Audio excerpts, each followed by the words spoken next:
Nicolas est au casting de cette nouvelle saison de Koh-Lanta et joue un rôle clé dans l'aventure puisqu'il est une sorte d'agent double, officiellement dans l'ancienne équipe jaune, mais informateur pour l'équipe rouge. Grâce à lui, les anciens rouges conservent leur supériorité numérique. Pour lui, c'est un rêve de participer à cette émission qu'il regarde depuis toujours, surtout qu'elle l'a aidé à guérir d'une maladie qui aurait pu le priver de l'usage de son bras. Nicolas, l'agent double de cette nouvelle saison, depuis quelques semaines, les aventuriers de Koh-Lanta sont tous réunis et doivent la jouer perso lors des épreuves.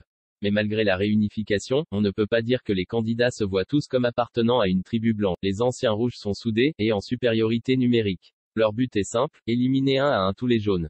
Et cela marche plutôt bien. Après avoir éliminé Colin en rompant la promesse faite, ils ont réussi à éliminer Yannick et Anne-Sophie. En cours de route, ils ont perdu Pauline, arrivée dernière lors d'une épreuve éliminatoire. Les anciens jaunes ne s'en doutent pas, mais si tous les conseils vont en faveur des anciens rouges, c'est parce que Nicolas joue double jeu. Officiellement du côté des anciens jaunes, ses coéquipiers, il est en réalité plus proche des anciens rouges, et notamment de France. Il se débrouille alors pour aider au mieux les anciens rouges à mener la bonne stratégie pour éliminer un jaune, sans pour autant que son équipe se doute qu'il n'est pas sincère. Un vrai stratège donc, sans doute le meilleur de cette aventure jusqu'à présent.